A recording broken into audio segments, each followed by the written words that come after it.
mag-request ng leave of absence si Attorney Alon. And after you told us about this history with Sabrina, to be honest, Era, I was furious. It's only right that Renan stay away. Pero hindi ko pa rin talaga kaya dito, Spunky. Kanina nga lang, parang gustong-gusto ko na siyang habulin. I love him so much. Era, you can't lead every decision with your heart. He lied to you. And you just have to start thinking about yourself. If your Matty was here, she would not stand for this and let anyone treat you this way. Perhaps it's better to let Attorney Alon go for now. Sometimes, time apart will provide clarity. If you are truly meant to be together, no time or obstacles will prevent your wedding from happening.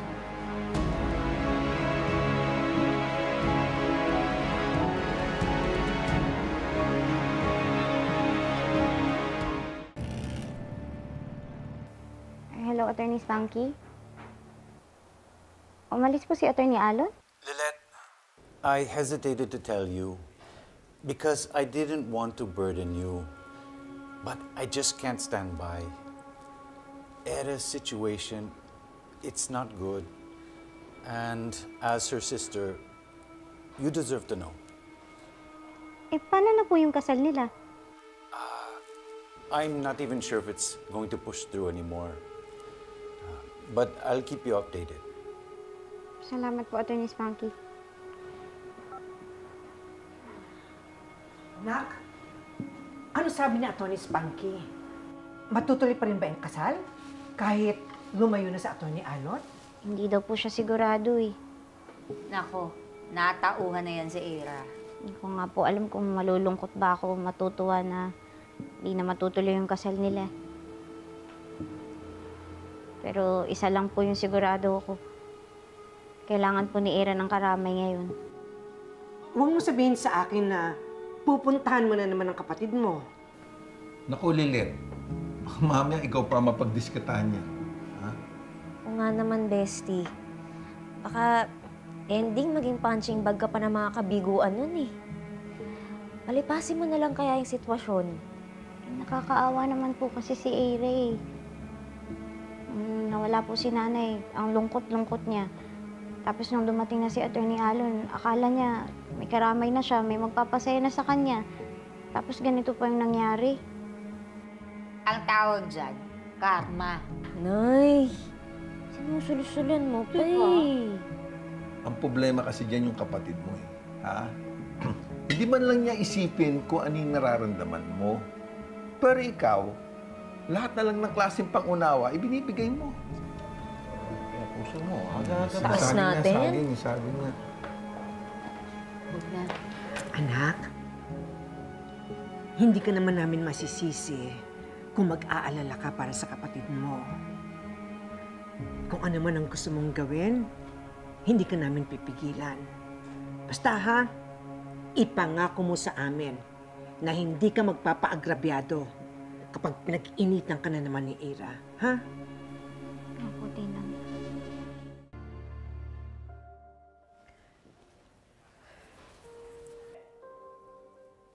Ira. Nabalitaan ko yung pag-alis ni Atty. Alon. Kaya ka ba nagpunta dito kasi gusto mong nakikita akong nahihirapan? Or just to laugh at my misery? Gusto ko lang naman paganin yung loob mo kahit papano. Pagaanin yung loob ko? Or you just want to make yourself feel better? Let's be real, Ate Lilith. This is what you wanted all along, isn't it? Ang hindi matuloy yung wedding namin. So ano? Siya ka na? Ira, hindi ko naman kayang magsaya ngayong alam kong nahihirapan ka eh. Alam ko naman na nawala yung tiwala mo kay Atty. Alon. Ah. So you're here to fan the flames and make me hate him even more, isn't it? Hindi. Ikaw pa rin naman yung makakaramdam nun eh. At kung sa kabila ng lahat ng nangyari, matatanggap mo pa rin siya, wala na akong magagawa dun.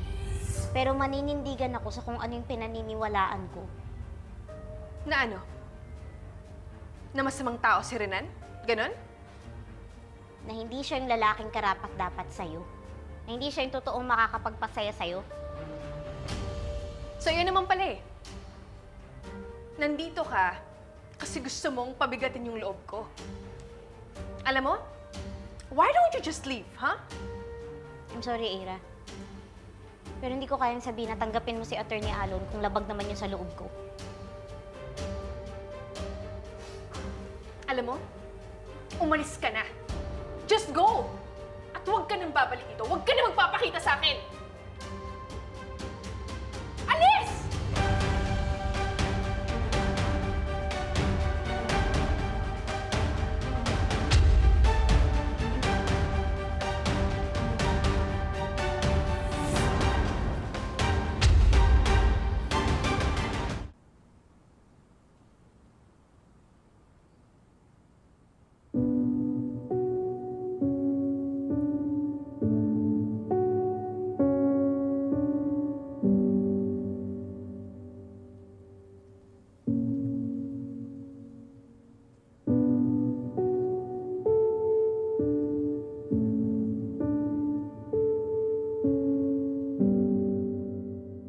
Pasensya na kayo, hindi naman kasi ako papayag na makaalis nang wala naman maibigay sa inyo ni Atty. Lilet. There you go. Yes, Sabrina and I dated before. Before, that was only because she had feelings for me. Naawa ako sa kanya, I gave her a chance. Everything's ready for a wedding. Pero hindi kita pipilitin na pakasalan ako, babe, kung mabigat talaga sa loob. Kaya makakabuti siguro kung lalayo na lang muna ako. Matty, kung nandito ka lang, may magpapagaan na sana ng loob ko. Hindi sana ganito kahirap ang pinagdadaanan ko. I miss you so much, Matty. Has been canceled yet. So the invited guests don't know if they're going or not. Even the wedding coordinator said that Renan and Era haven't asked for any kind of refund or cancellation of their reservation. I think someone needs to check in with Era.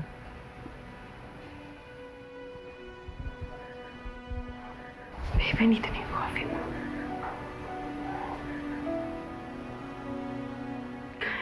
Babe? Babe? Oh no, what am I doing? What's wrong with me? What's wrong with me? What am I doing? What am I doing? Babe! Era, hindi na tama to. I think it's time we talk about this. You don't have to go through this alone, Attorney Era. We're here for you. What's happening with me? What's wrong with me?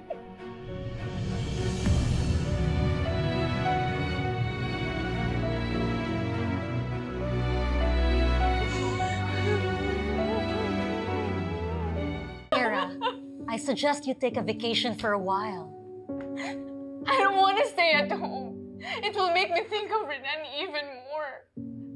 Oo, galit na galit ako sa kanya, pero bakit ganito? Bakit hinahanap-hanap ko pa rin siya? Bakit hindi siya mawala sa isip ko?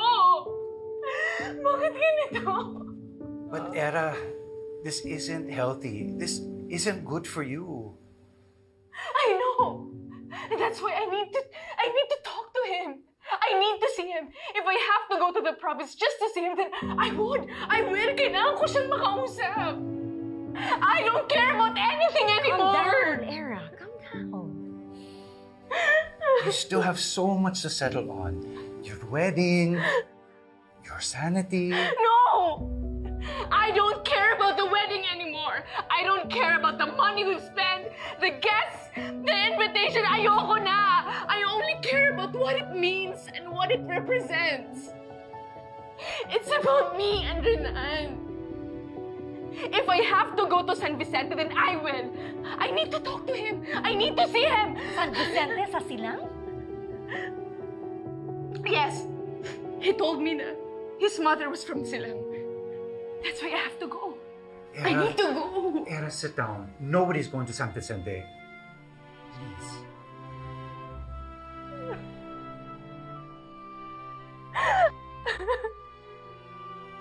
I just need to see him, Tito Spanky. I can't think straight anymore. I need to talk to him. I need to see him. Please let me see him. Please. Please, Tito Spanky.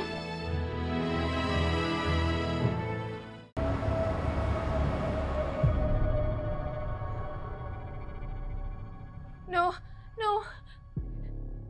Renan! Renan! Era? No!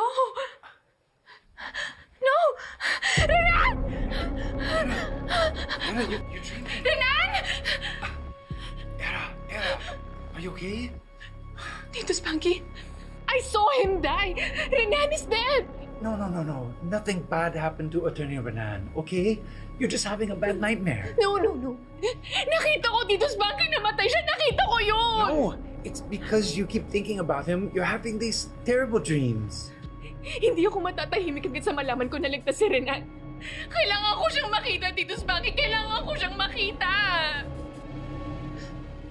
Please, Tito Spanky, kailangan ko siyang makita. Please!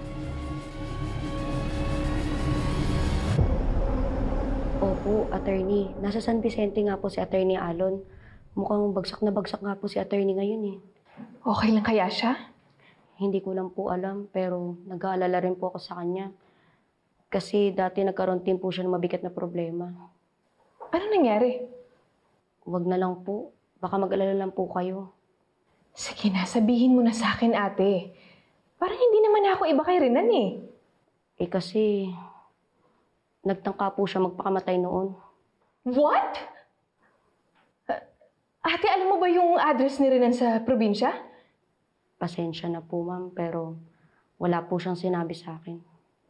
O sige, kapag tumawag si Renan, tanungin mo yung address. Tapos tawagan mo ako, okay? Sige po, attorney.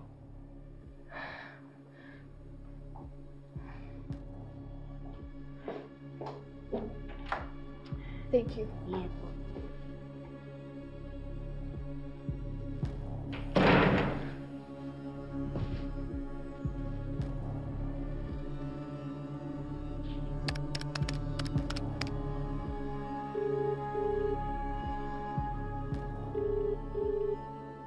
Hello? Hello, attorney. Napunta na po dito sa Attorney Era. Eh, sinabi ko na po yung pinapasabi niyo. Oh, that's good to hear. Marta, mabuti naman. Sinabi mo kay Era yung pinapasabi ko sa'yo. Sobrang alangang po siya sa'yo. Pinapatanong pa nga po yung address niyo. Pero syempre...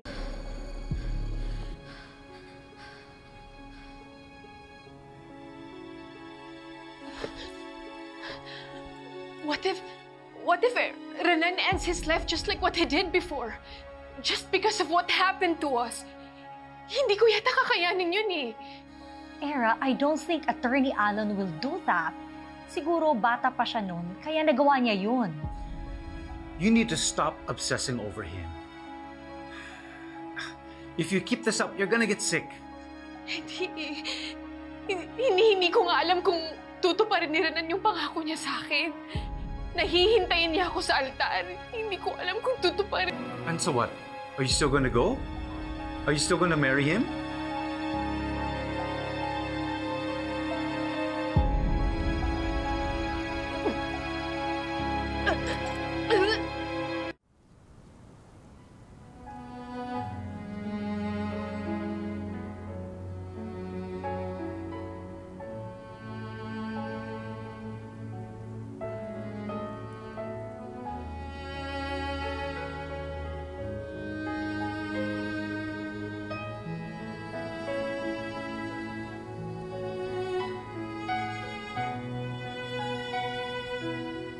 Attorney Renan Alon. Isa siya sa best criminal lawyer sa Pilipinas.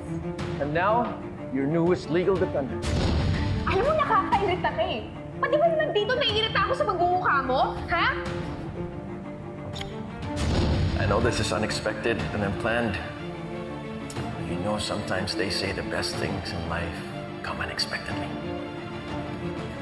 Hera, will you be my wife? Hindi ko kayang mawala ka sa akin, babe. So on the day of our wedding, I'll be there, waiting for you. Sa harap ng altar. Pag hindi ka pumunta, tsaka ako na lang aaminin sa sarili ko na wala na talagang pag-asa yung sa ating dalawa.